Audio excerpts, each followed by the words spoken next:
Bonjour tout le monde, bonjour à toutes, bonjour à tous. Bienvenue dans mon grenier, bienvenue dans le grenier de l'écho pour ce nouveau vrai JT de l'écho. Alors cette semaine, un sujet qui va, j'espère et je pense, vous intéresser tous parce que ça va être tout simplement le futur. On va parler de ce qui vient, de ce qui va sans doute arriver, de ce qui pourrait arriver. Et donc évidemment, c'est quoi? C'est les prévisions et les prédictions économiques 2020 qu'on va commencer, je pense, un peu tout au long de ce mois de décembre, d'évoquer ensemble. Alors, pourquoi prédictions et prévisions? Bien, vous l'aurez, je pense, presque deviné dans le titre. Eh bien, la prévision a quelque chose de presque scientifique, rationnel, on pourrait dire, voilà, c'est la vérité. Et puis la prédiction, tout de suite, ça fait penser à Nostradamus ou au voyant avec sa boule de cristal. Et en réalité, avec beaucoup d'humilité, je pense qu'aujourd'hui, le contexte est tellement incertain, tellement compliqué, tellement complexe, que arriver avec des prévisions qu'on va asséner aux gens, je ne pense pas que ce soit forcément une bonne chose parce que encore une fois, il faut avoir beaucoup d'humilité compte tenu de la complexité de la situation. Donc vraiment, cette double idée de prédiction et de prévision, histoire de dire que voilà, les prévisions, c'est aussi un peu des prédictions, c'est aussi un peu du pifomètre, du doigt mouillé, de l'économie à la louche. Et écoutez, de toute façon, dans ce grenier de l'économie à la louche, nous n'en manquons pas dans notre grande gamelle. Alors, en avant, on va commencer tout simplement par les principaux risques que l'on risque de voir se matérialiser tout au long de cette année 2020.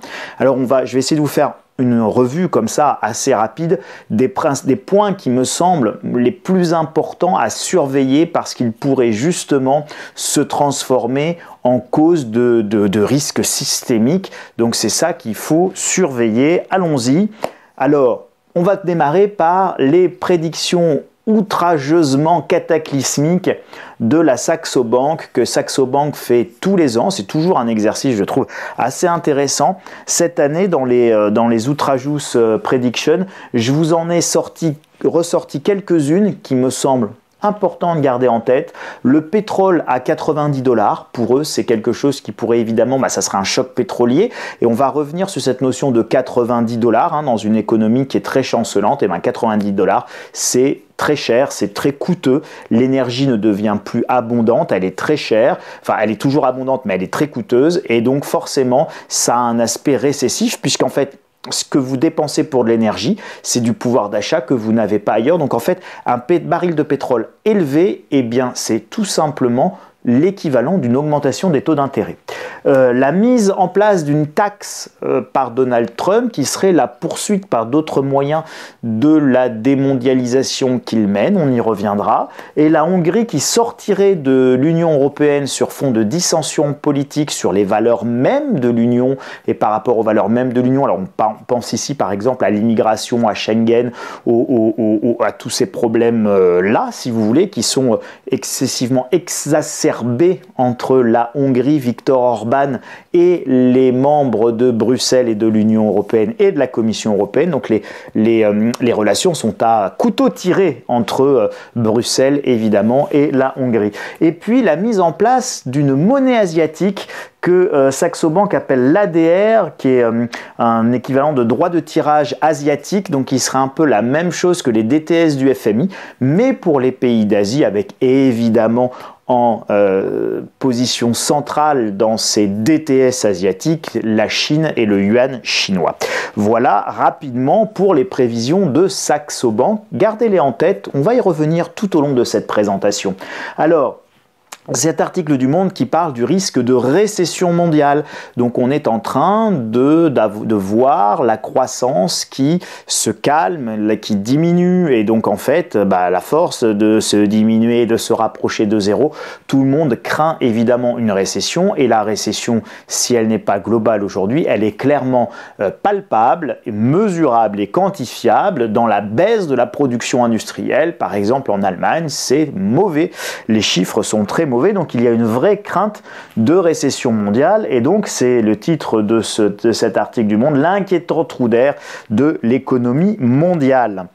Nous avons l'Iran Et cette histoire de nucléaire avec entre sanctions nucléaires et les sentiers de la guerre, donc on voit bien que l'Iran, ce sont actuellement des émeutes parce qu'il y a de grosses difficultés économiques. Ces grosses difficultés économiques et politiques, elles sont liées évidemment le détonateur, si vous voulez, le déclencheur. Tout ça, c'est latent, ce sont des phénomènes très complexes, mais le phénomène déclencheur, c'est évidemment les sanctions américaines, l'embargo et le fait que l'Iran est complètement pressuré sur son économie. C'est évidemment des contextes toujours dangereux qui peuvent toujours mener à la tentation du pire.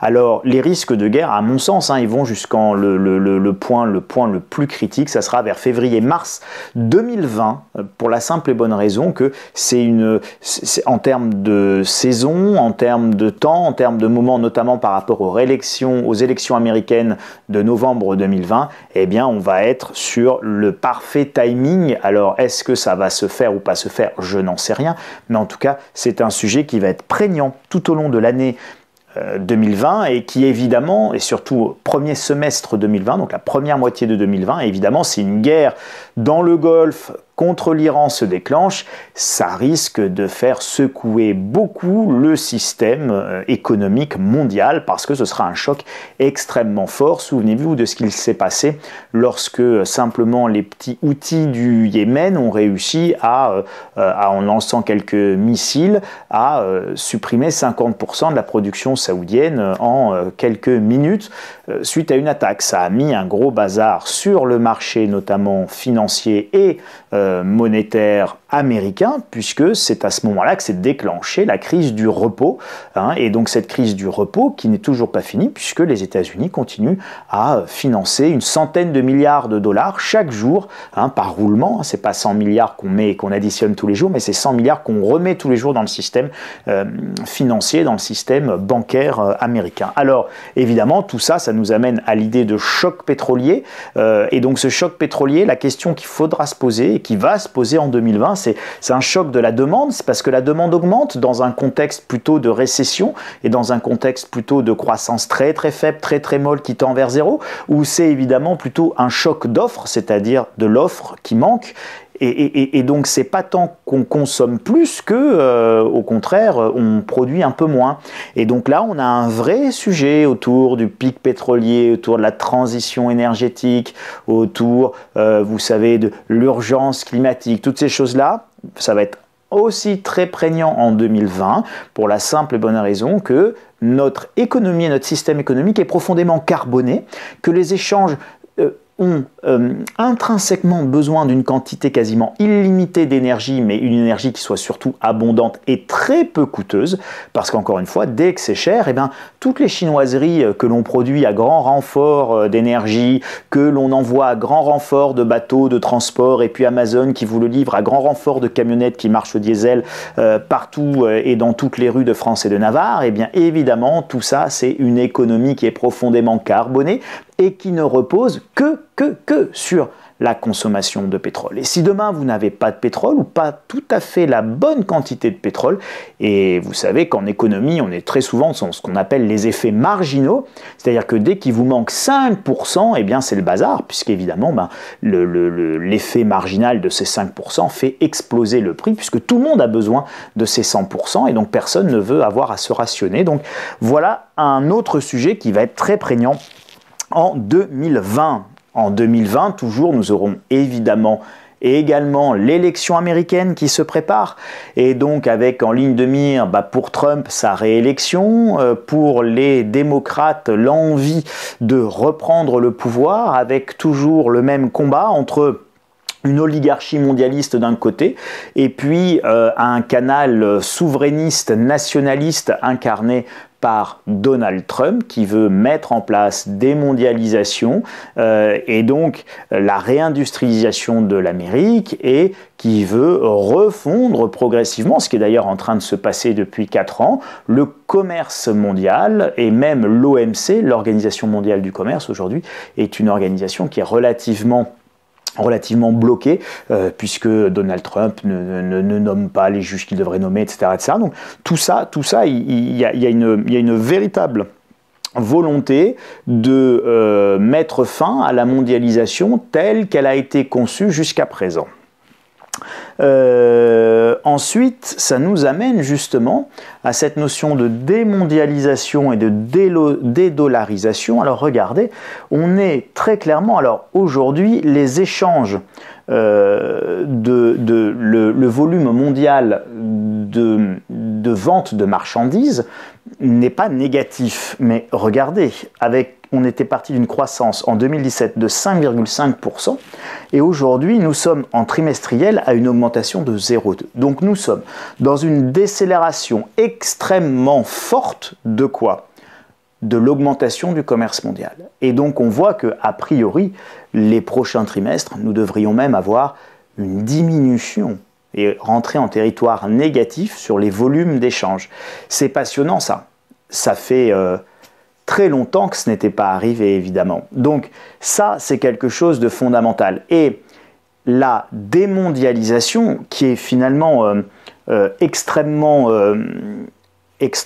adaptée à l'urgence climatique, hein. Vous comprenez bien qu'on ne peut pas dire d'un côté il y a une urgence climatique et on souhaiterait lutter contre le réchauffement, les émissions et tout le blablabla et tout le tralala d'usage sur cette thématique-là, et continuer avec une mondialisation et une surconsommation, une consommation de masse, de bidules dont on n'a pas forcément besoin, qu'on achète avec de l'argent qu'on n'a pas et qu'on emprunte. Enfin, vous voyez bien l'aberration de ce système en termes écolo. Et bien évidemment, il ne peut pas y avoir de véritable écologie dans un système de consommation de masse. Donc, la démondialisation, elle serait extrêmement logique dans une nécessité de revenir à quelque chose, à un capitalisme qui soit moins sur la consommation de masse et qui soit moins sur une mondialisation et sur une répartition des productions partout dans le monde, puisqu'évidemment, ça coûte extrêmement cher en transport et donc en pollution. Hein, c'est-à-dire que vous avez le coût du transport intrinsèque, mais le coût du transport, en réalité, il est très peu cher encore aujourd'hui, le transport, par rapport à son coût environnemental. C'est-à-dire que le coût du transport ne prend pas du tout en considération le coût environnemental du transport. Et donc, par conséquent, les produits et les chinoiseries qu'on achète par container entier et toute cette plasturgie qu'on importe de Chine, sous forme d'objets divers et variés, eh bien évidemment, ça ne prend pas du tout en considération le coût écologique. Et donc tout ça, ça nous arrive à 3 francs 6 sous, enfin à quelques centimes d'euros ou à quelques euros, à quelques dizaines d'euros, pour des produits qui n'ont pas beaucoup de valeur, mais n'empêche qu'ils ont un coût environnemental qui n'est pas pris en compte. Donc dans ce contexte-là, il serait assez logique de voir la démondialisation se poursuivre, parce que ça va être une nécessité pour justement répondre à l'urgence écologique et climatique. Alors, ce qui va avec démondialisation et dédollarisation, c'est dédollarisation et démonétisation. Vous ne pouvez pas avoir une démondialisation sans que cette dernière n'entraîne fatalement une dédollarisation de l'économie. À ceci, vous allez rajouter quelques petits conflits géopolitiques. On a ici l'exemple de la Russie qui continue sa dédollarisation. Et donc évidemment, la dédollarisation de l'économie mondiale, la dédollarisation des échanges monétaires, des monnaies de réserve, etc. sera un sujet majeur de 2020 comme il a été un sujet de 2019. Ça va continuer. La dédollarisation, c'est pas un bouton on-off. J'utilise le dollar aujourd'hui, je ne l'utilise plus demain. C'est évidemment comme la démondialisation, un processus. La mondialisation a mis 30 à 35 ans à se faire. La démondialisation va être certainement plus rapide, donc on va plutôt dire de 10 à 20 ans pour se défaire. Et la dédollarisation qui va accompagner cette démondialisation, eh bien ça va mettre pareil une dizaine, vingtaine d'années à se faire. Et donc c'est quelque chose, c'est un processus qui sera réellement palpable à la fin sans doute de la décennie 2020. Alors, justement, continuons. Nous allons aborder un sujet qui est fondamental dans les prédictions ou les prévisions économiques. C'est évidemment le coût de l'argent, le prix de l'argent, les taux d'intérêt. Et dites-vous bien une chose, c'est que le prix de tout est fixé par le premier prix, par le prix mètre, par le prix absolu, par le prix étalon, qui est le prix de l'argent. Tout découle, tous les prix, toute la formation des prix en économie découle évidemment de votre coût de l'argent, de votre prix de l'argent et donc du taux d'intérêt. Alors aux États-Unis, les taux d'intérêt sont positifs, en Europe ils sont négatifs et donc justement cette divergence de comportement de taux, positif aux États-Unis a priori ils veulent les laisser positifs, négatifs en Europe et a priori en Europe on va les laisser négatifs. Vous avez deux approches qui sont radicalement différentes. Vous avez une approche inflationniste aux États-Unis et vous avez une approche qui est profondément déflationniste avec des taux négatifs en Europe. C'est pas un hasard, vous avez les États-Unis qui ont une forme de privilège parce que le dollar reste évidemment encore maître dans le système monétaire mondial. C'est le premier avantage du dollar. Le deuxième avantage du dollar, ce sont les nombres de porte-avions et d'avions qu'il y a sur les porte-avions américains. Et donc évidemment, c'est la puissance militaire américaine qui permet d'imposer le cours du dollar, y compris par la force ou par des sanctions économiques, et on voit qu'ils ne s'en privent pas. Donc en fait, vous avez d'un côté les États-Unis qui sont capables d'imposer le cours de leur monnaie, même s'ils impriment beaucoup de billets, et donc on va quand même être obligé de continuer à utiliser le dollar, donc ils vont bien profiter de ce privilège qu'est le leur, et donc c'est pour ça qu'ils peuvent maintenir des taux d'intérêt positif et imprimer de la monnaie. Et vous avez de l'autre côté la BCE, la Banque Centrale Européenne, qui elle n'est pas du tout dans la même capacité d'imposer l'utilisation de sa monnaie si elle imprimait énormément d'argent. Et donc la tentation est évidemment d'éroder le stock de dette, non pas par de l'inflation monétaire, bien qu'il y ait une augmentation du bilan de la BCE, mais beaucoup plus par des taux d'intérêt négatifs qui vont évidemment venir éroder la dette. Ce sont deux approches totalement différentes. Ça, c'est des choses que j'étudie et dont je parle de manière approfondie dans les lettres stratégie. Donc cette différence et cette divergence de politique de taux, c'est quelque chose qui risque de poser des problèmes sur l'année 2020 et c'est un sujet qu'il faudra évidemment surveiller. Comme vous le voyez dans cet article du Figaro, eh bien en Europe, des taux qui eux sont toujours négatifs. Donc gardez bien ça en tête. Alors, autre sujet, la récession industrielle. Eh bien regardez, la récession industrielle, c'est pas grave. Et oui, on dit « Ah là là là, la production industrielle baisse en Allemagne, c'est la catastrophe, ils vendent plus de voitures. » Oui, c'est vrai, c'est compliqué, ils vendent plus de voitures, mais regardez. Nous sommes en 1970, donc ici, là, chaque couleur, c'est différents pays. Donc les Dutch, c'est ce qu'il y a de à peu près plus bleu, là, donc c'est la première ligne. Et donc dans les années 70, c'est 50% du PIB allemand est fait par l'industrie. Et puis vous voyez que tendanciellement, pour tout le monde, ça baisse. Donc on passe de 50% à 20% pour l'Allemagne. On va passer de quelque chose comme 35 à 40% pour la France à moins de 12% aujourd'hui. Donc en réalité, ce que je veux vous dire, c'est que c'est pas grave une récession industrielle parce qu'il n'y a plus d'industrie. Et il n'y a plus d'industrie. Regardez l'Allemagne, ici c'est la courbe la plus haute, on est à 24% du PIB allemand qui est de l'industrie. Vous n'êtes que à 24%, c'est très peu, d'accord? Donc quand bien même vous avez une récession industrielle de 50%, ce qui est absolument considérable, et vous auriez une récession de la production industrielle de 50%, que ça n'affecterait que 12% du PIB. La conséquence serait que 12% du PIB allemand, ça laisse quand même encore de la marge de l'autre côté pour la France. Regardez, la France, on est l'un des pays les moins industriels puisque devant nous, nous avons même l'Espagne et évidemment l'Italie, dont la part du PIB réalisé par l'industrie est bien plus important qu'en France. Donc, en tout cas, vous avez une baisse tendancielle de l'industrie depuis les années 70 jusqu'à maintenant, et ça va peut-être s'inverser pour la simple et bonne raison que la mondialisation qui s'est accompagnée de délocalisation, eh bien on peut imaginer que la démondialisation va s'accompagner de relocalisation. Donc toute cette industrie que nous avons perdue, eh bien il serait logique qu'elle revienne en partie. Mais ça, ce n'est qu'un phénomène. Le second phénomène, c'est qu'évidemment les gains de productivité ont fait que tous les bidules physiques que nous achetons n'ont pas de valeur, ils n'ont plus de valeur. Quand vous achetiez autrefois un meuble, eh bien un meuble, ça coûtait extrêmement cher. C'était parfois des mois et des mois d'épargne avant de pouvoir acheter un nouveau canapé. Je parle de ça ça même dans les années 70 ou 80.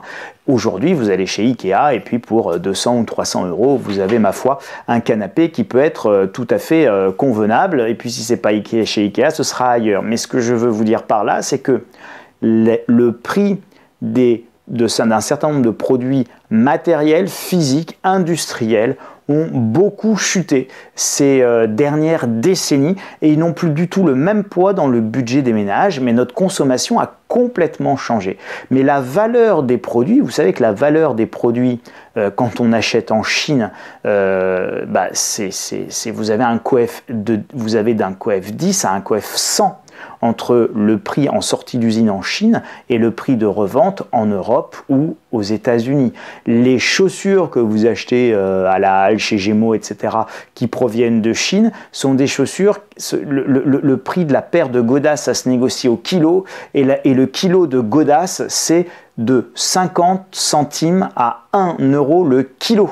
Ça, c'est l'achat en Chine, et on vous vend évidemment le kilo de godasses dans ces magasins à 20 euros, 30 euros la paire, donc on est globalement à entre 30 et 40 euros le kilo en prix de vente publique, alors qu'on est entre 50 centimes et 1 euro en prix d'achat. Donc vous voyez les coefficients considérables de marge qui sont faits ici, mais comme la production industrielle, elle est comptée que pour 50 centimes. Elle n'est pas comptée pour le prix de vente. Là, ça va être du service, ça va être du commerce. Et c'est cette distinction qu'il faut bien comprendre, c'est-à-dire que dans la structuration même du PIB, aujourd'hui, les produits industriels valent beaucoup moins, ou bien moins que ce que ça pouvait valoir autrefois. Pour une crise grave, et donc ça, c'est quelque chose sur lequel je voulais également attirer votre attention et revenir dans cette petite présentation sur les prédictions et prévisions 2020. Je vous lis la recette. Il faut une bonne dose d'insolvabilité généralisée avec un soupçon d'argent qui coûte cher, ça c'est les taux d'intérêt, un zeste d'énergie très coûteuse, c'est un choc pétrolier, et une bonne rasade de peur et une pincée de panique, idéalement bancaire. Et là, vous avez évidemment tous les ingrédients pour réussir une bonne crise systémique et un bel effondrement. Alors, est-ce que nous allons avoir ça en 2020? A priori, non. Pourquoi? Parce que pour le moment, le pétrole n'est pas cher, sauf si on fait une guerre à l'Iran.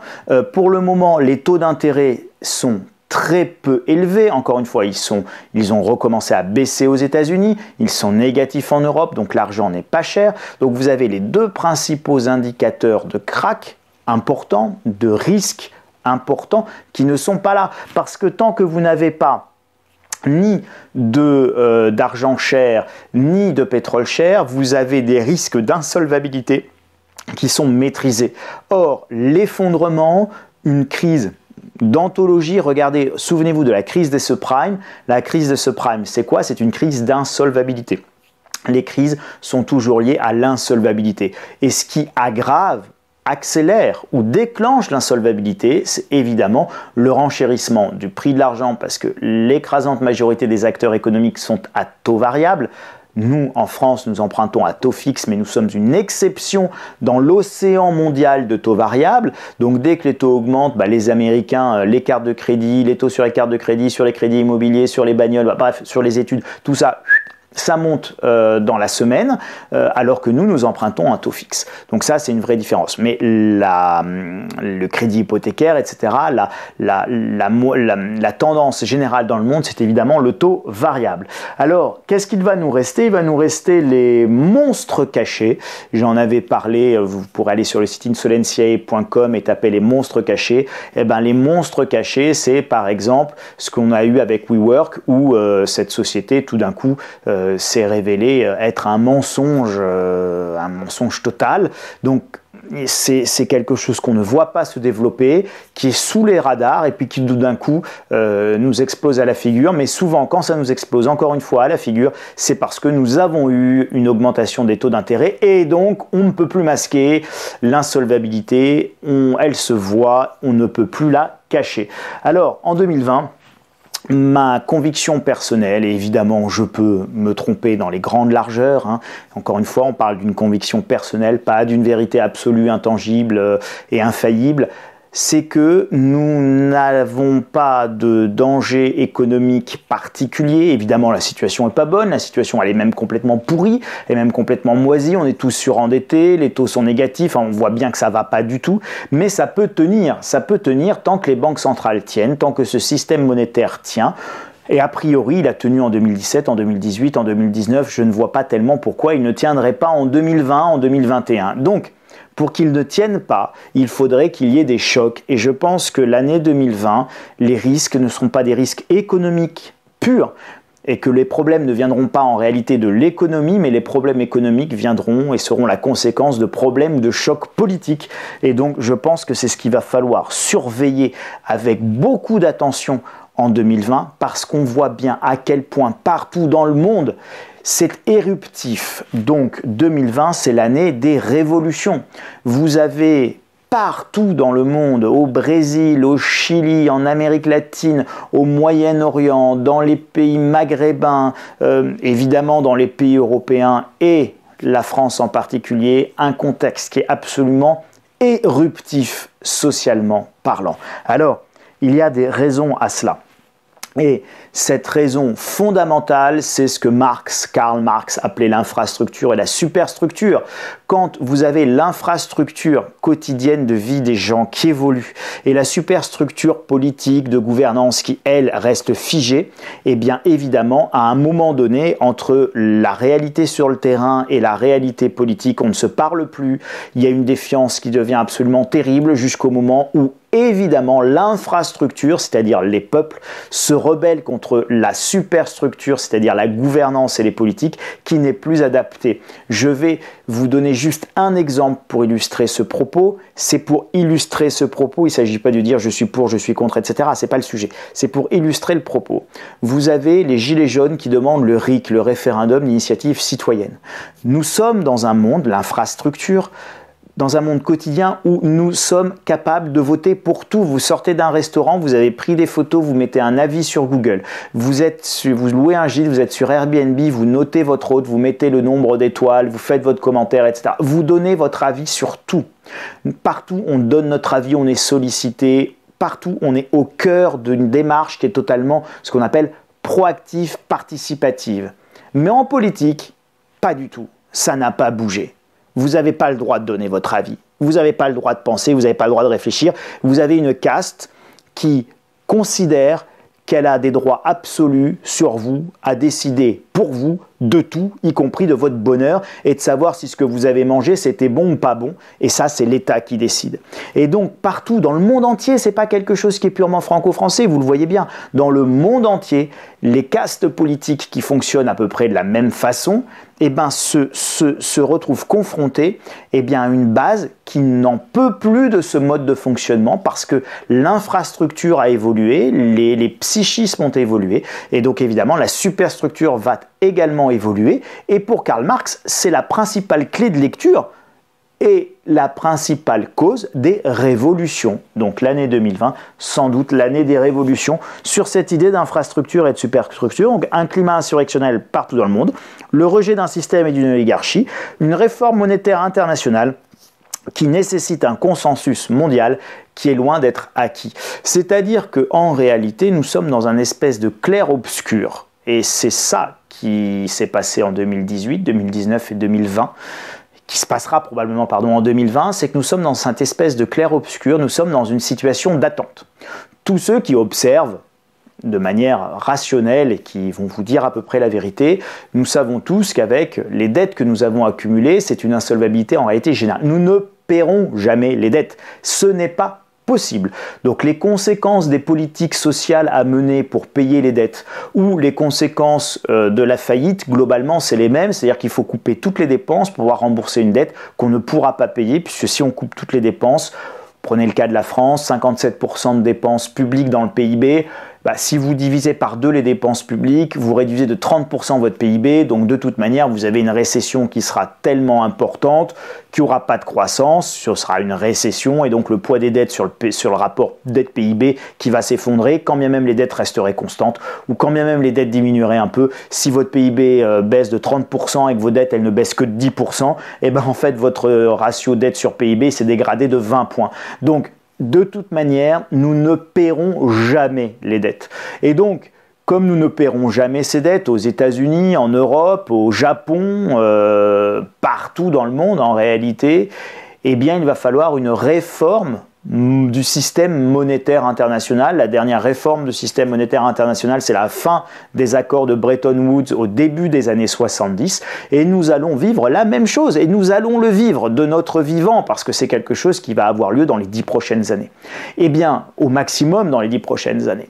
Mais pour qu'il y ait une réforme du système monétaire international, il faut qu'il y ait un consensus. Dans un monde mondialisé, globalisé, il doit y avoir un consensus, à moins que la démondialisation en cours, finalement, arrange tout le monde et qu'elle permette à chacun de régler ses dettes de manière individuelle. Alors, il y aura ces deux approches, soit nous avons une résolution multilatérale de notre endettement, soit nous avons une approche unilatérale de la résolution de notre endettement.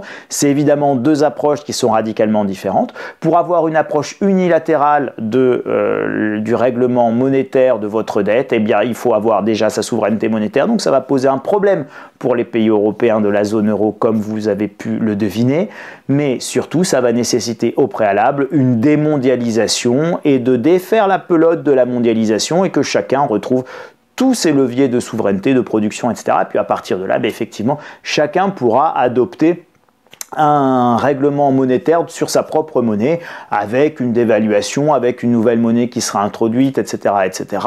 Donc voilà ce que nous allons commencer à voir économiquement en 2020, qui va être une année imprévisible politiquement.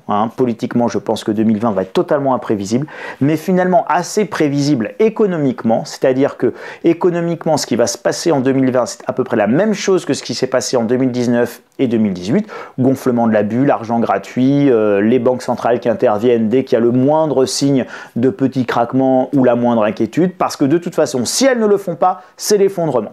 Donc, a priori, à moins de choisir la voie du suicide collectif, les banques centrales interviendront. Et encore une fois, si elles n'interviennent pas, c'est qu'elles décident d'appuyer sur le bouton effondrement pour des raisons purement politiques, mais ce ne sera pas pour des raisons rationnellement économiques. Voilà ce que je pouvais vous dire rapidement sur les prévisions et prédictions année 2020. Je pense encore une fois que le seul risque majeur, enfin les seuls risques majeurs sont des risques politiques et que ces risques politiques peuvent évidemment engendrer des chocs économiques monumentaux. Donc il va falloir surveiller avec une grande attention tout ce qui va se passer sur les thématiques géopolitiques, énergétiques et évidemment les élections américaines qui, à mon avis, vont nous réserver quelques surprises qui risquent de nous donner des belles sueurs froides sur l'année 2020. D'ici là, je vous souhaite une excellente fin de week-end, une très belle semaine. On se retrouve la semaine prochaine pour un nouveau vrai JT de l'écho dans mon grenier et peut-être que nous détaillerons encore ces évolutions économiques sur l'année 2020. Je vous fais un immense merci pour votre attention, pour votre gentillesse. N'hésitez pas à mettre plein de pouces bleus, à partager cette vidéo et surtout à la commenter et à débattre entre vous en dessous parce qu'il paraît que c'est super bien pour le référencement. N'hésitez pas non plus à vous inscrire sur mon site internet www.insolentiae.com. Vous avez le lien dans la description et vous pouvez même vous inscrire à la newsletter, à la lettre d'information gratuite et quotidienne qui vous permet tous les jours de recevoir une petite édition qui vous permet de suivre les actualités les plus fondamentales et les plus importantes économiquement et politiquement parlant. Merci à toutes, merci à tous pour votre attention. À très bientôt les amis, à la semaine prochaine pour un nouveau JT dans mon grenier. Et d'ici là, prenez soin de vous. Merci, au revoir.